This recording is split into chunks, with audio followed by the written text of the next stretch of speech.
of the debates, the history of the Republican and Democratic parties, and when they began to stop reflecting the people, and when regulations and things came into place to prevent real candidates. And the film's going to explore, and I think in an objective way, because I'm doing it film noir style for the majority of the film, so it's interviews are telling the story, so nobody can say, oh well, this is your black opinion. and white. Yeah, well, it's not really my opinion. It's like, I've got Cindy Sheehan, I've got Russ Baker, I've got, each interview is Adam Kokesh.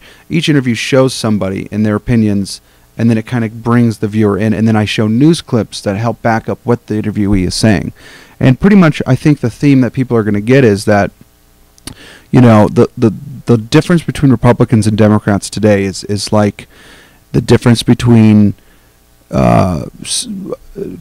one person or his friend driving in a car traveling at 90 miles an hour into a brick wall. Now, it doesn't matter who's driving, it's the direction you're heading. And the direction the Republican and Democratic parties are taking is very much the same direction, although they're different domestic policies sometimes, and some of the micro policies tend to change. When it comes to foreign and war policy, corporate policy, regulations, things like that, the policy never changes. And I think people are starting to realize that. And so it's kind of like the people are debating over small differences over their internal lives, which should really be more like your local politics should decide that. And federal elections for president, people aren't paying attention to what that office is supposed to be dedicated to, because if they did, well, that policy never changes. Well, let's look at it in a small example. That is, they'll create this tremendously huge debate and debacle over things like gay rights or don't ask, don't tell. Which abortion, all of them. I'm really supportive of gay rights, anyways, because you should not deny someone their rights because it's not your business to deny people their rights because they're different than you. Right. And that goes for race, ethnicity, religion, whatever it is. But we'll make a huge, hubbubaloo politically over that kind of nonsense and get everybody fighting with one another. Mm-hmm. When really, on the other side of it, they're destroying us to the tune of trillions of dollars and bailing out corporations and our foreign, aggressive, imperialistic wars of convenience. They just don't even talk about that anymore. It's like most of my Democrat friends that supported Obama did so because of the war. They hated the war that Bush got us into. Now I don't understand, and this is, I think, hopefully you talk a little more in your documentary, is what happened after Obama got elected when it came to that. The promise was troops out day one. I can show people the clips. I mean, the campaign, the fundamental support, if you look at the actual statistics, which were all documented, the statistics show that the main support base that Obama had was off of the majority of these three principles. One of them was ending the war. The second one was ending torture, and the third one was closing Guantanamo and the things related to, indefinite detention, Patriot Act, stuff like that. Right. And all three of those didn't happen. Now, I'm not saying that Obama didn't do what his campaign promises said. There's websites out there saying he's done 270 of the 400 and some promises. No, okay, I'm not talking about we passed this banking regulation. He said he would change to 6%. No, I'm not talking about that. Right. I'm talking about the fundamental base support, where those numbers came out of to get him elected. Those big issues did not come through. He did not follow through. In fact, he did like a 180. In the case of Iraq, he pulled troops out and then threw them into Afghanistan. He literally repositioned them, and then they allowed more private contractors into Iraq. They replaced the American war of troops with a private war of mercenaries. So they're not even fighting for an idea anymore. They're fighting for a paycheck. That's way more controversial. And because, the rules of engagement, the ROEs, are very different for contracts than they are for NGOs and troops. But the last number I heard, and this a couple months ago, is that Obama's increased the military contractors in Iraq and Afghanistan by more than 40% since he took office. That's right. Now, I don't have a current statistic on that because, again, it's all documented. All the information's categorized, compartmentalized, and things like that. But, folks, the wars have not gone away at all. They just shifted hands, which is really disingenuous because not only did he not end the Iraq war, his followers, the campaign followers that still support blindly Obama, think, he pulled troops out. Wait a second.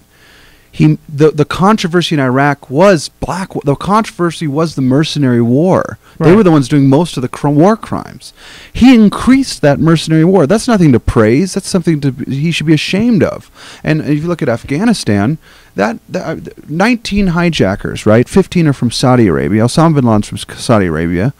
The main financing, they say, comes from Saudi Arabia. No one of the hijackers, not one, comes from Afghanistan. A recent poll done by the BBC showed that more than 75% of the local Afghanis don't even know about the details of 9/11. Yeah, they never. I heard that. They don't even know what 9/11 is, but they do see an American. We're fighting people for nothing.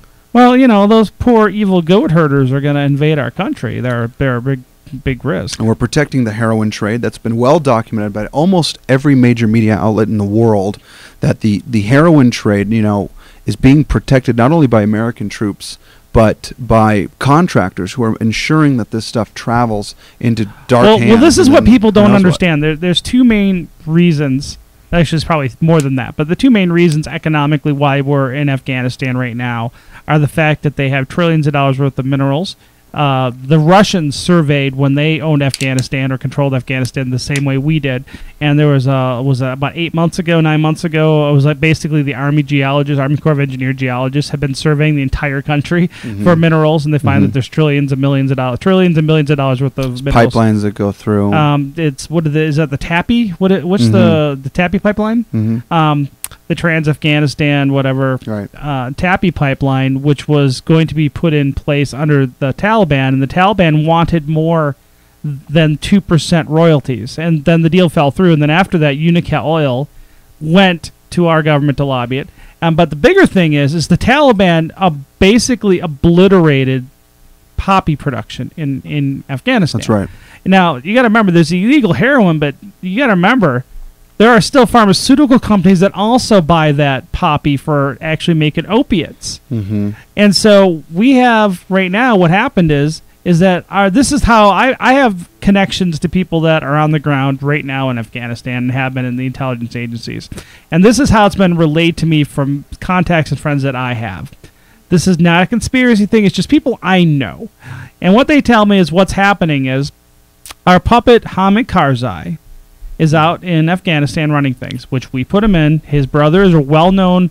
he's the largest heroin trader in the world. And what happened is one of my friends from Dubai said his brother is well-known as being this huge drug dealer. It's very well common knowledge. Everyone knows it. Outside the United States, especially in the Middle East. And what at least... And you may know more details about some of this stuff, but what I've seen and heard is that all these regional warlords in Afghanistan, because remember, all these Pushtun leaders and things that are outside of Kabul and some of the major cities in Afghanistan, what they will end up doing is, if they're loyal to Hamid Karzai and the U.S. occupation, they're allowed to grow heroin poppies. But if they're not supportive of Hamid Karzai and being a U.S. puppet and our invasion, then the DEA, our DEA, is in Afghanistan right now using private contractors in our military to go blow up their heroin fields. It's a double standard. We've always done that, though. That's not new. The other thing is Mike Rupert, who I interviewed for the film, did this incredible research exposing how one of the main reasons why the dollar keeps some of its value is because of the drug trade.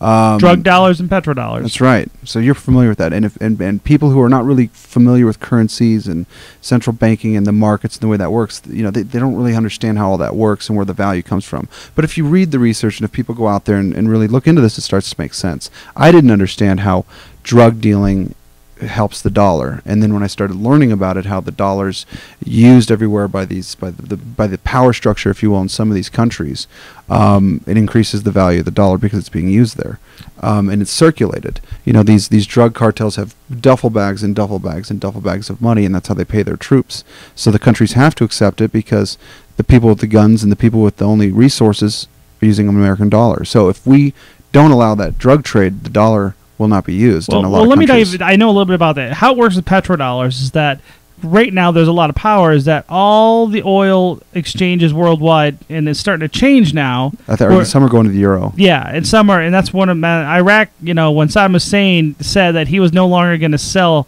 oil in dollars but sell it in euros, that's when he signed his death warrant. Yeah, it's over. What ended up happening is how it works right now is that all the oil transactions up until this point. Say you were Russia and you wanted to buy oil, you couldn't just go to an oil store and use rubles and buy oil. You had to first go to a bank and exchange your rubles for dollars, then go to the oil store. And not like there's a real oil store, but you would go to these markets and then you would purchase large quantities of oil, commodities. Mm-hmm. But those purchases had to be done with U.S. dollars. And what people don't understand is the black market of drug transactions around the world are also done in dollars. Right. And that gives it value. Remember, our money is not worth anything. It's not even worth the paper it's printed on. What keeps dollars, the value of a dollar is how many people are using it. It's the willingness for people to use it as a currency. Right. And drugs and oil are both part of that. Primary.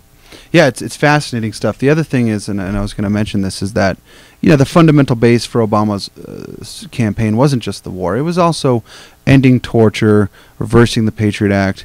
What people have to understand is we're arresting a lot of these people because we suspect them of being involved in planning terrorism, may or may not have committed terrorism, but may be about to commit terrorism. Now, in a court of law, as some people don't, you have a wealth of knowledge, legally it's gray zone. You can't really charge somebody for something they haven't done. It's a pre-crime. It's a pre-crime. So what we do is we just hold them indefinitely because we don't really have charges to charge them with. This is all extra governmental, extra constitutional stuff that's really doesn't even go with us. So that's all still in place, and there's no time of that ending anytime soon. I agree with you, Jonathan. We're coming up to a break right now, but we're talking with Jonathan Elinoff, the editor of New World Order Report and an award-winning documentary producer. We'll be right back.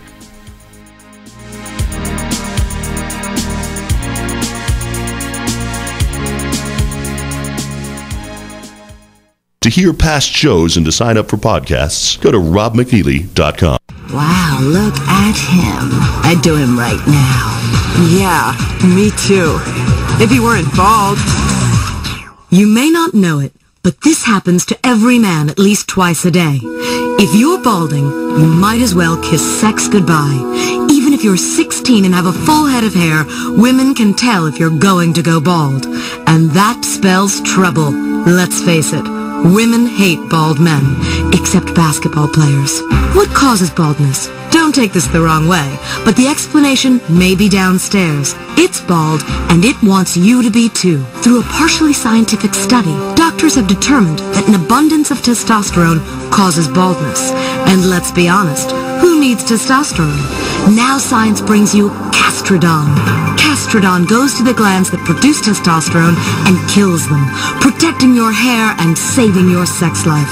Within a few days, you'll notice a big difference. You'll begin to look and feel different. If you are willing to do anything to stop the unspeakable from happening to you, take Castrodon. Remember, baldness is loneliness. May impair driving, timekeeping, map reading, and home improvement skills. Periodic moodiness, retail addiction, face painting, and menstruation. I love my new hardwood floors, and you will too, thanks to Natural Wood Floors. They provide installation and sanding of hardwood floors. They did Tom Martino's hardwood floors and are ready to give you a free estimate. Call Rob McNealy at 303-257-2980. The name of the game is Connect 4. Gotcha! 4 cross. One more game. Object, connect 4 of your checkers in a row while preventing your opponent from doing the same. But look out, your opponent can sneak up on you and win the game. I won. Where? I can't. Here, diagonally. Pretty sneaky, sis. Connect 4, the vertical checkers game from Milton Bradley. Welcome back to the Rob McNealy program.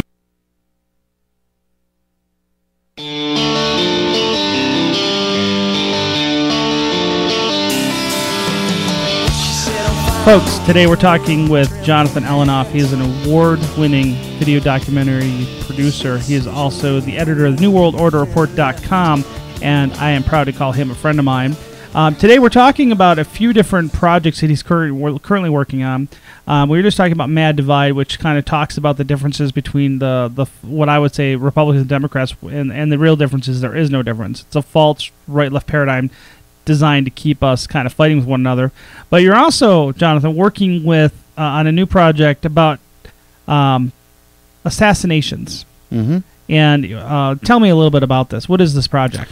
One of the things that I came across in the last 3 or 4 years of not just activism, but going to conferences and meeting with people and speaking, I met a lot of people who talk about black operations, and it's a very talk about ultra classified sector of society. This is definitely the area where most people are not privy to know, and there's this belief you're not cleared to know this information, but a lot of them have talked. There's a lot of self-published books these days. There's a lot of books by ex-CIA assassins and agents, and as we know, John Perkins came out with Confessions of an Economic